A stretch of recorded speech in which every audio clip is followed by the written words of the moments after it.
There is a clock ticking right now, and it is not ticking on the front line. It is ticking hundreds of kilometers behind it, inside training compounds, staff dormitories, garrison headquarters, and command bunkers that Russian officers were told quietly and confidently were safe. This is not another story about drones over an oil refinery. This is a story about the men who were supposed to lead Russia's next offensive and who never made it to the trenches they were supposed to command.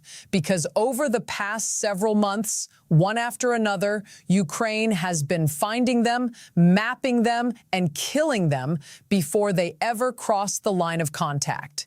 And what looked at first like a series of isolated strikes is now something much more disciplined, much more deliberate, and much more strategically dangerous for Moscow than the Kremlin is willing to admit on television. This is a case study in what happens when a war stops being fought army against army and starts being fought against the nervous system that makes an army possible in the first place. Let us start with what actually happened, because the details matter, and the pattern only becomes visible once the details are laid side by side. On the 21st of May 2026, Ukrainian long-range drones struck what Ukrainian officials described as a Russian drone pilot training camp in the occupied town of Snizhne in eastern Donetsk. According to Ukraine's unmanned systems forces and reporting carried by CNN, at least 65 Russian drone cadets and one instructor were killed in that single strike. The commander of Ukraine's unmanned systems forces, Robert Brovdy, described the target as a complex of roughly 2,500 square meters, dedicated to training the next generation of Russian FPV drone operators. These were not conscripts learning to load a rifle. These were the technical cadres Russia is depending on to run the drone war for the next 12 to 18 months, and they were killed together in one location before they ever finished their course. The very next day, on the 22nd of May, a Ukrainian drone hit a dormitory complex in Starobilsk, in the Russian-occupied part of the Luhansk region. Russian sources initially reported 4 killed and 39 injured. Within 24 hours, the number climbed. Reuters reported that Russian officials revised the death toll to at least 18, with many of the injured evacuated to hospitals across occupied Luhansk. Moscow described the target as a college. Ukrainian sources described it as a facility used to billet Russian military personnel and instructors in the rear zone.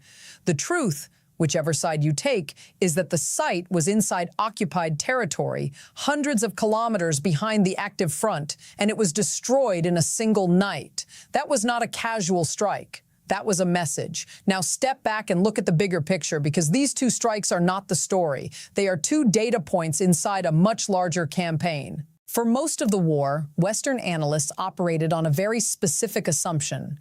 They assumed the Russian military would eventually stabilize its rear areas. They assumed that once Ukraine's Western-supplied ATACMS, Storm Shadow, and Neptune stocks were spent, and once Russia's electronic warfare and layered air defenses matured, the deep rear of the Russian army would become effectively untouchable. Command posts would relocate further back. Officers' schools would move deeper inside Russia. Logistics and training would be dispersed, and the war would settle into a grinding infantry contest at the line of contact, where Russia's manpower advantage would slowly, inevitably, win the argument. That was the assumption. That is the assumption that is now collapsing. Here is where it gets more dangerous for Moscow. The Institute for the Study of War, in a series of assessments through June of 2026, has been documenting what it calls Ukraine's intermediate-range strike campaign. In plain language, Ukraine is no longer dependent on scarce Western missiles to reach into Russia's operational rear. It has built, at scale, a family of long-range, one-way attack drones and domestically produced cruise missiles, including systems reported under names like the FP-5 Flamingo, capable of striking targets more than 1,000 kilometers from the launch point. Reuters, in an interview with Ukraine's drone commander in June 2026, reported that in the first 5 months of this year alone, Ukrainian drone forces killed more than 50,900 Russian servicemen and struck more than 176,000 enemy targets. 50,000 men in 5 months, not on the front line, across the entire depth of the theater.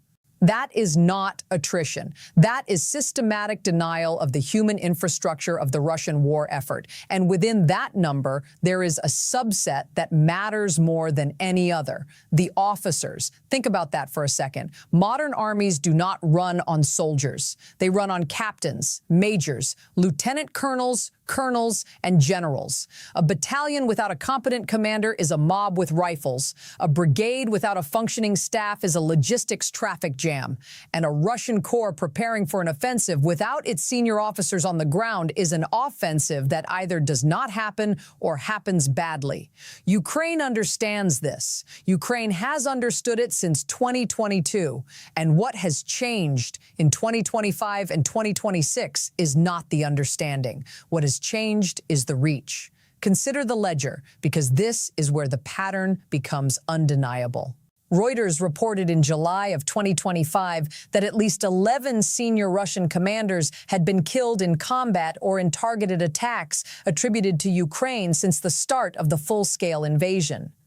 Forbes, in December of 2025, updated that count and reported that a third Russian general had been killed in the previous 12 months alone. Among them, and this is the name that should give any Russian staff officer pause, Yaroslav Moskalik, the deputy chief of the main operational department of the Russian General Staff. Moskalik was not a field commander. He was a planner. He was one of the men who drafted the operational directives that told brigades where to move, when to attack, and how to sequence an offensive. He was killed in April 2025 by a car bomb in Balashika in the Moscow region, not on the front, in the suburbs of the capital. Then, in February of 2026, Lieutenant General Vladimir Alexeyev, deputy head of the GRU, Russia's military intelligence directorate, was shot several times outside a residential building in Moscow.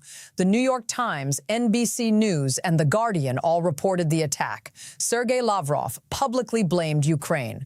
Whether or not Kyiv formally claims responsibility is almost beside the point. The signal to every senior Russian officer was already sent. The Moscow Ring Road is not a sanctuary. The General Staff Building is not a sanctuary. The Dacha is not a sanctuary. The Moscow Times, citing open-source tracking, reported in January of 2026 that at least 19 Russian generals had been killed since the beginning of the invasion. That is not a run of bad luck. That is a doctrine. And it is a doctrine that mainstream reporting has consistently underplayed, because mainstream reporting is organized around events, not campaigns. Every individual strike gets a headline. Every individual assassination gets a paragraph. But nobody in the daily news cycle is stepping back and drawing the line between the car bomb in Balashika, the shooting in Moscow, the drone strike on the pilot academy in Snizhny, the dormitory hit in Starobilsk, the Atachem strikes on Russian command posts in occupied Donetsk and Zaporizhzhia, reported by United 24 and the Kyiv Independent, and the HIMARS strike that halted a Russian brigade command post inside Russia. Individually, each is a story. Collectively, they are the story. They are the story of an army being decapitated in slow motion, one rank at a time, one training cohort at a time, one staff meeting at a time. Here's where it gets more dangerous, because the mainstream framing has been that Ukraine is losing ground in the Donbas, and therefore Ukraine is losing the war. That framing is not wrong on the map. Russian forces have continued to grind forward in places like Kostiantynivka through the spring and summer of 2026. But maps only measure one dimension of a war. They do not measure the officer corps. They do not measure the training pipeline. They do not measure how many months of preparation are required to replace a lieutenant colonel with 15 years of experience commanding a motorized rifle battalion. And they do not measure what happens when a Russian corps commander looks around a staff meeting in Luhansk and realizes half of the men he was supposed to plan the next offensive with are dead, wounded, in intensive care, or reassigned deeper into Russia because their previous location was hit. That was not a casual observation. That is doctrine in action. Let us slow down and be precise. because this is the point where interpretation has to be disciplined. Ukraine is not, at any point in the visible reporting, claiming that it has broken the Russian army. It is not claiming that decapitation strikes alone will end the war. What Ukrainian officials, from President Zelensky down to the commander of the unmanned systems forces, are describing is something narrower and, in a sense, more dangerous. They are describing a strategy of imposing cumulative cost on the Russian officer class faster than Russia can regenerate it. Every drone cadet killed in Snizhne is roughly 6 to 12 months of training lost. Every staff officer killed in Starobilsk is a decade of institutional memory erased. Every general killed in Moscow is a permanent hole in the planning architecture of the war. Russia can conscript riflemen at scale. It cannot conscript competent majors, and it cannot conscript generals at all. That is why the strike pattern matters more than any single strike. Now widen the frame further, because this is where NATO enters the picture, and this is where the Kremlin's private calculations become very uncomfortable.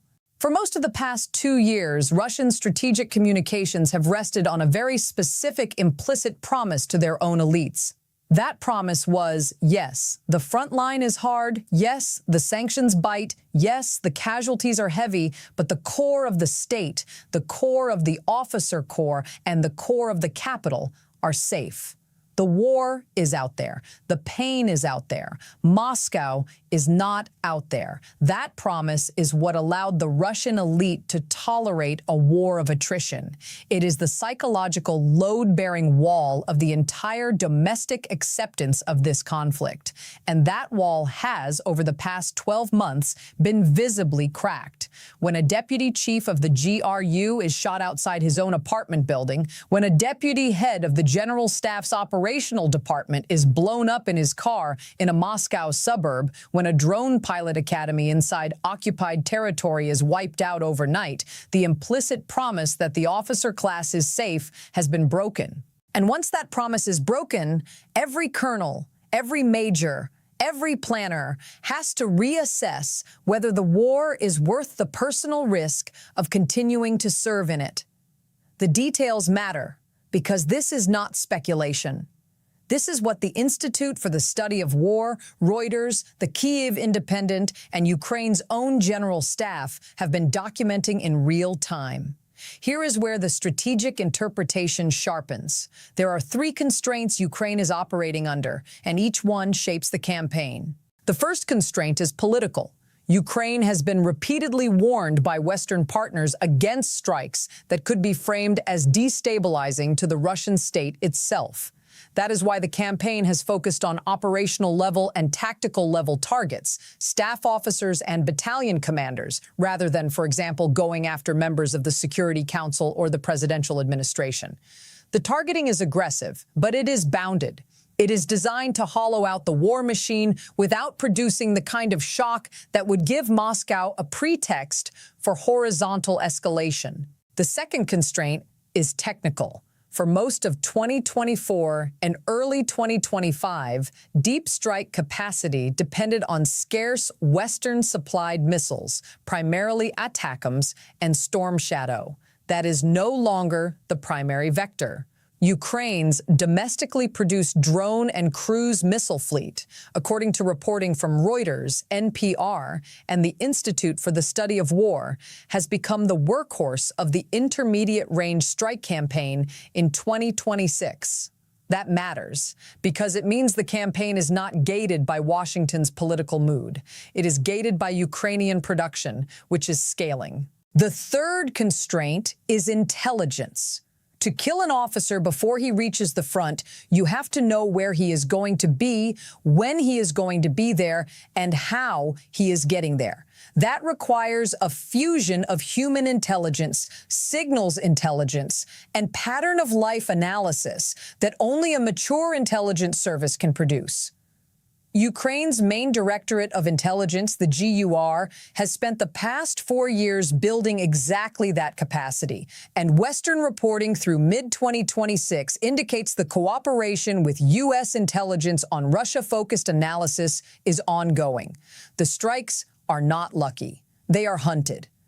Now step back and look at what this means for the next phase of the war. President Zelensky, according to the Institute for the Study of Wars assessment on the 26th of June 2026, has publicly announced that he authorized what he described as a 40-day strike campaign designed to influence Russia to end the war. Read that sentence carefully. He did not describe it as a defensive campaign. He did not describe it as retaliation. He described it as coercion, a 40-day window in which Ukraine intends to impose enough cost on the Russian rear, on Russian logistics, on Russian energy infrastructure, and by extension on the Russian officer class to change the political calculation inside the Kremlin. That is not the language of a state that believes it is losing. That is the language of a state that believes it has finally found a strategic lever it can pull. Here is where it gets more dangerous, because if the coercion works or even partially works, it validates the doctrine,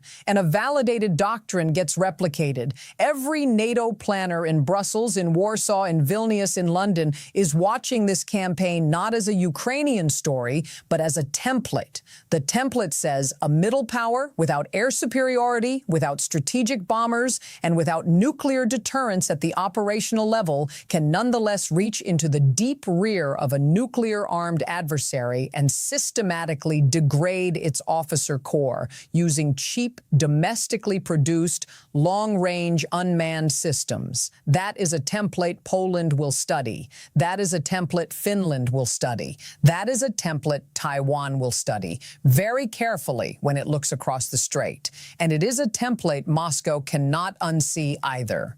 That was not a casual sentence. Consider the position the Russian general staff is now in. It has to prepare a summer and autumn campaign in Donetsk, while assuming that any large concentration of officers at any depth in occupied territory or even deep inside Russia may be identified within days and struck within weeks. It has to disperse its command posts, which means slower decision loops. It has to move its training academies further east, which means longer pipelines for new officers. It has to increase security for its senior generals, which means fewer inspection trips to the front, which means worse situational awareness, which means worse decisions. Every countermeasure has a cost, and every cost translates into slower Russian offensive tempo. That is not a Ukrainian talking point. That is the visible consequence of the strike pattern documented by Reuters, ISW, the Kyiv Independent, the Moscow Times, Forbes, and the New York Times over the past 12 months.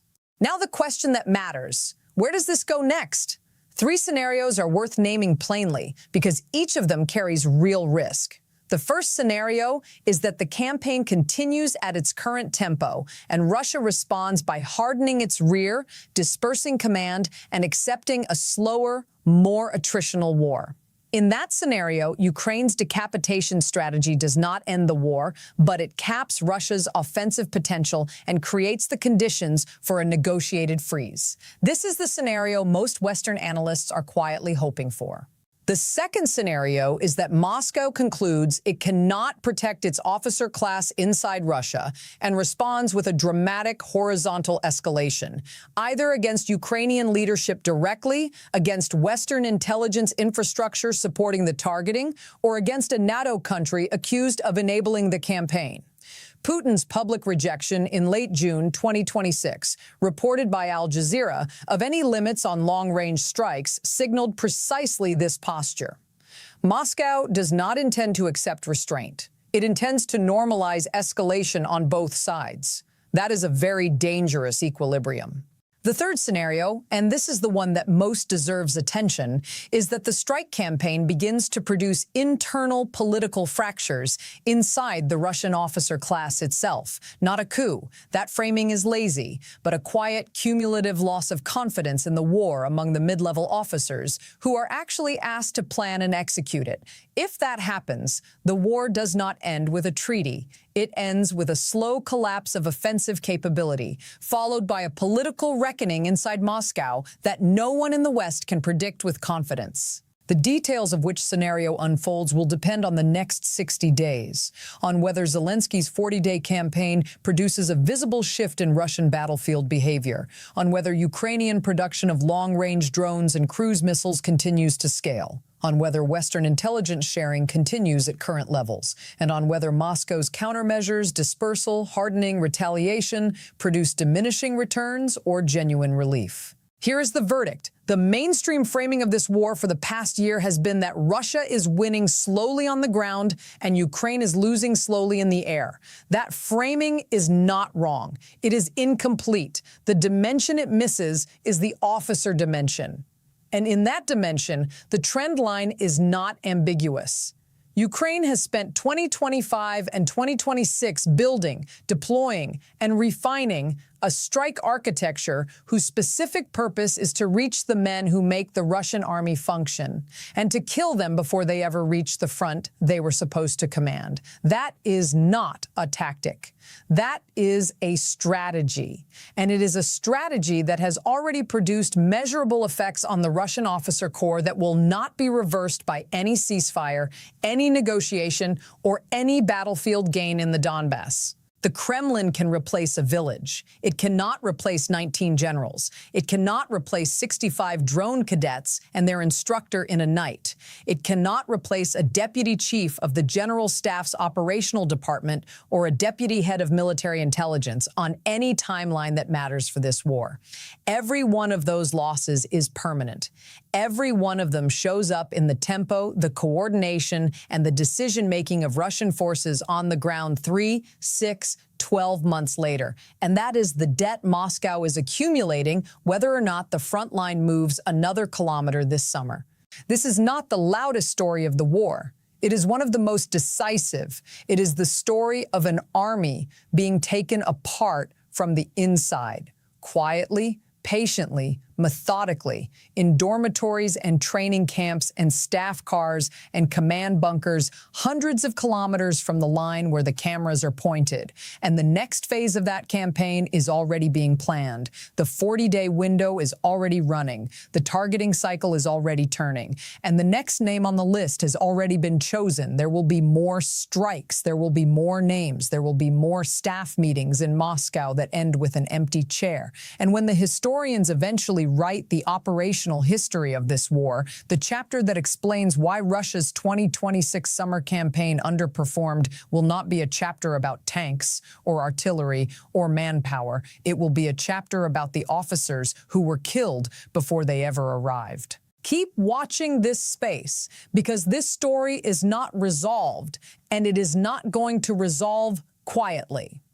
The next several weeks will show whether Zelensky's 40-day campaign produces a visible break in Russian tempo or whether Moscow's countermeasures begin to catch up. Either outcome will reshape the next phase of the war, and this channel will be tracking every major strike, every confirmed loss, every named commander, and every shift in the doctrine driving this campaign as it unfolds.